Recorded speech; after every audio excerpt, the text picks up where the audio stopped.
Magandang araw po, welcome po sa aking channel, Nov9TV. Patalasasan po, meron po ba kayong mga properties na napapabayaan or non-performing assets? Plan nyo ibenta, pero wala kayong oras sa pagbibenta nito.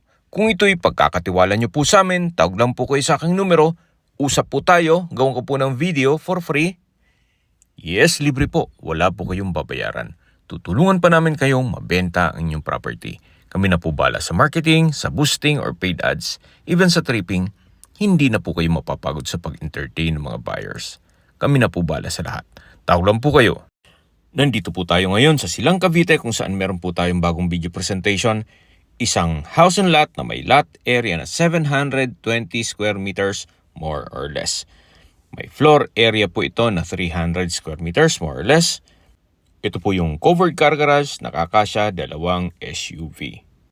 At sa gilid po nito ay may access door papunta sa kitchen at maid's quarter. Dito naman po may trellis at ito naman po yung main door kung saan ito'y solid wood, double door. Samahan niyo po ako. Pasok po tayo. So ito po yung hallway. Meron pong vanity mirror at wooden shelves. Ito po ulit yung hallway kung saan naka-tiled flooring at meron pong built-in shelves. Kung sakali pong meron kayong PWD or senior citizen sa pamilya, itong kwarto na to ay para sa kanila. Para hindi na po mahirapang pumanik pa. So meron po itong wardrobe at malaki naman po ang spasyo nito. Meron po itong customized sliding glass window, pin lamps, wooden design ang tiled flooring, at mula po dito matatanaw nyo yung kapitbahay. Actually, na-vlog ko na rin po yan. Inner lot po itong property, pero dalawa lang naman po ang bahay dito sa loob ng compound. So, meron po itong sariling toilet and bath. Meron po itong vanity mirror, bathroom countertop, bathroom sink, bathroom cabinet, water closet, then meron pong shower, then bathroom window. Okay, labas po tayo para check natin ibang parte ng bahay. Paglabas niyo po nitong first bedroom ay meron pong powder room. Dito po sa powder room ay meron pong malaking vanity mirror, bathroom countertop, bathroom sink, then bathroom cabinet. May water closet at naka-tiled flooring na rin po ito. Meron din pong bathroom window. Okay, labas po tayo. So, nandito po ulit tayo sa hallway. Then meron pong hagdan dito papunta sa basement. At ito naman po yung living area o salas. Naka-ceiling cove design, napakalaki ng espasyo, may chandelier, may corner window. At dito naman po yung dining area. Meron pong access door dito, sliding glass window papunta sa balkonahe o terrace. Kung saan napakalaki po ng espasyo. So nasa mataas na lugar po itong property, tahimik ang lugar, sariwa ang hangin, at malamig ang klima. Malayo na rin po ito sa 14 kilometers danger zone ng Taal Volcano. Yan po yung tinutukoy ko na vacant lot na pwedeng paglagyan ng swimming pool. Napakaganda po nitong property at higit sa lahat sa murang halaga. Mamaya po pag-usapan natin sa dulong parte nitong video. So, ito po yung dining area. Naka-ceiling cove design. May chandelier. Then, premium tiles ang ginamit dito sa flooring. At dito naman po yung formal kitchen. Malaki naman po ang espasyo. Naka-ceiling cove design. At dito naman po meron pong breakfast nook. Naka-granite countertop. At meron pong island. Meron pong wooden shelf at wall-mounted cabinet. Ito pong island, ganun din po, naka-granite countertop at wooden cabinet. Ganun din po dito, naka-granite kitchen countertop na meron pong stainless sink with faucet. At dito naman po yung pantry. Katabi lang po nito yung access door papunta naman dito sa dirty kitchen. So malaki din po ang spasyo nito. Ganun din po, naka-granite kitchen countertop, meron pong wall-mounted cabinets, at meron pong pass-through window. Naka-stainless sink with faucet na rin po ito. Meron pong mga storage ng kitchen utensils sa baba. Ito pong blue na pintuan ay papunta yan sa gilid ng bahay o yung setback. At ito naman po yung maid's quarter. Sa spasyo, sakto lang. Meron po itong wardrobe at meron pong toilet and bath na sharing sila or Jack and Jill. So, kompleto na rin po dito. Maayos naman ng toilet fixtures, naka-tile bathroom wall, at dito man po yung kabilang kwarto kung saan malaki naman ang spasyo, may wardrobe, high ceiling, okay naman ang pintura, at meron pong sliding glass window. Ito naman po yung access door papunta dito sa garahe o covered car garage. Pasok po ulit tayo dito sa loob. So ito po yung dirty kitchen, ito po yung color blue na pintuan. Ito po yung setback na may hagdan, papunta naman sa basement at likod ng bahay. Yung tinutukoy ko po na pwedeng paglagyan ng swimming pool. Ito po ulit yung dirty kitchen, yung formal kitchen, at matatanong natin yung dining area. Yun naman po yung living area o salas. Meron pong hagdan dito papunta sa basement.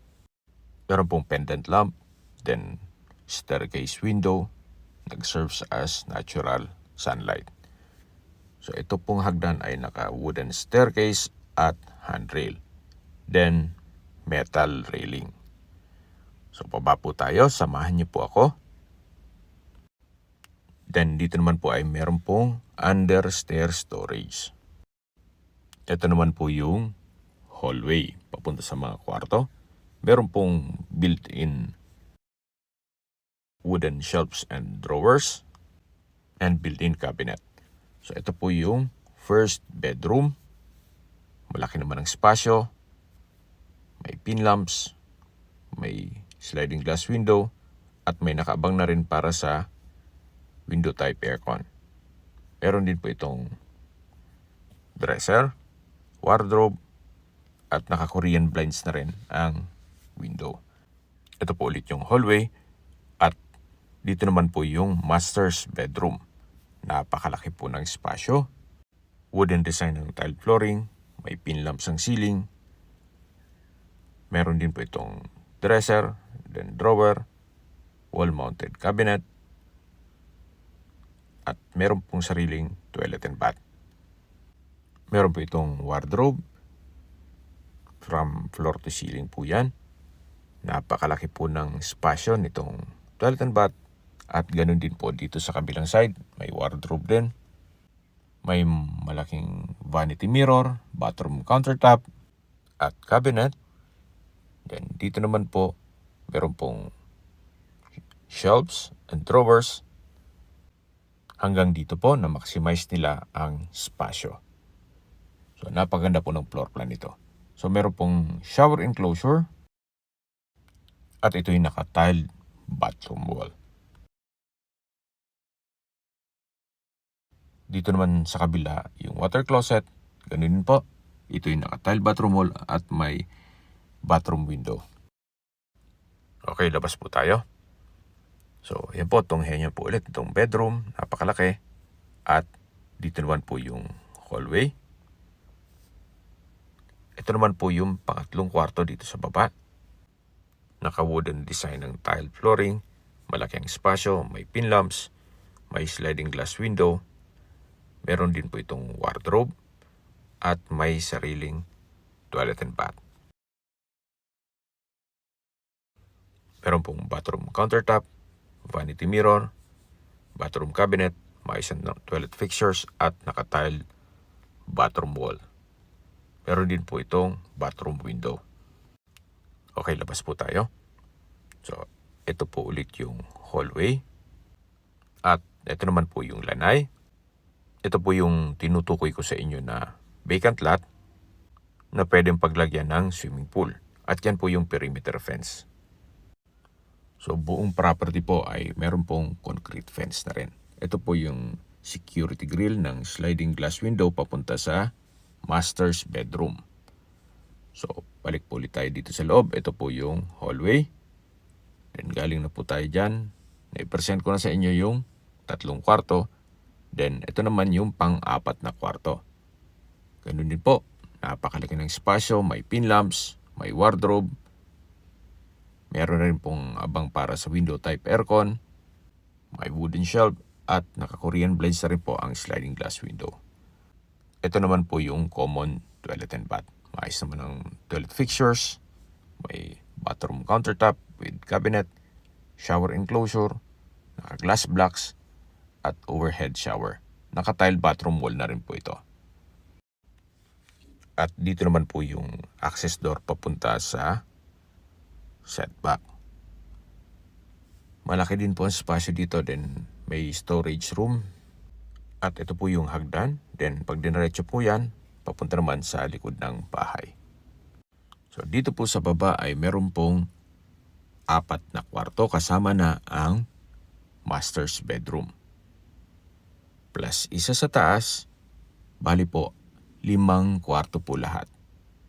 Then meron pong 2 maid's room. Okay, akyat po tayo. So yun po yung dining area. At ito po ulit yung hallway papunta dito sa main door. Habang naglilibot po tayo sa mga nag-skip po ng video, ito pong property ay located sa Silang Cavite at may lot area na 730 square meters more or less. Well-maintained po itong property at hindi ito ganun kagamit gawa ng nasa ibang bansa si owner. Ito po ay nasa inner lot, then bago makapasok po dito ay meron pong right of way. Pero titulado po yan. Wala pong magiging problema. Sa distance, location at travel time portion na po tayo. Mula po sa Tagaytay, Santa Rosa Road o sa main highway, ang distance is 2 kilometers at ang travel time is 5 minutes. Mula naman po sa Tagaytay Flower Market, ang distance is 4.4 kilometers at ang travel time is 10 minutes. Mula naman po sa Picnic Grove, ang distance is 4.4 kilometers at ang travel time is 10 minutes. At kung manggagaling naman po sa Tagaytay Rotonda, ang distance is 7.2 kilometers at ang travel time is 12 minutes. Sa Tagaytay Rotonda po ay kompleto na rin gaya ng hotels and restaurants, banks, schools, malls, at hospital. Yan po yung lagi kong binabanggit sa aking video sa paghanap ng property na dapat nyo i-consider yung may malapit na hospital. Hindi ko naman po sinasabing sakitin kayo. Yan naman po for emergency purpose lang naman. At kung manggagaling naman po sa Manila or sa airport, ang distance is 55.5 kilometers at ang travel time is 1 hour and 18 minutes kasama na ang traffic. Okay, sa presyo na po tayo. Pinibenta po ito ni owner sa halagang 16.8 million pesos net. Ibig pong sabihin, si buyer na po ang sasagot sa lahat ng taxes at expenses with regards to documentation. Kung may mga katanungan po kayo o gustong paset ng tripping dito sa property ito, tawag lang po kayo sa aking numero. At sa mga kababayan naman natin nasa ibang bansa, meron po akong Telegram. Sa mga iPhone user naman may iMessage, meron din pong Imo, Skype, Viber at WhatsApp. Same number lang po, 0917-316-3399. Sa mga nagtatanong naman po ng aming Facebook, meron po aming Facebook page na Nov9 TV at Facebook Reels Video. Makisuyo po, paki-like and follow na rin. Meron din po kaming ibang YouTube channel na The Nov9 TV channel at AC Listings. Sana po naibigyan yung aming video presentation. Paki-like and subscribe na lang po sa aking channel para ma-update din po kayo sa aking future listings. Kung sakali po hanap nyo yung mas malaking sukat ng lupa, meron din po kami ibang listings na pwede nyong pagpilian. Huwag po kayong magatubiling tumawag sa amin, then let us know your budget para malaman namin kung anong property pwede namin i-alok sa inyo. Sa lahat pong viewers, subscriber at nagtiwala sa amin, salamat po sa suporta. Ingat po kayo lagi at yung pamilya. Maraming salamat po.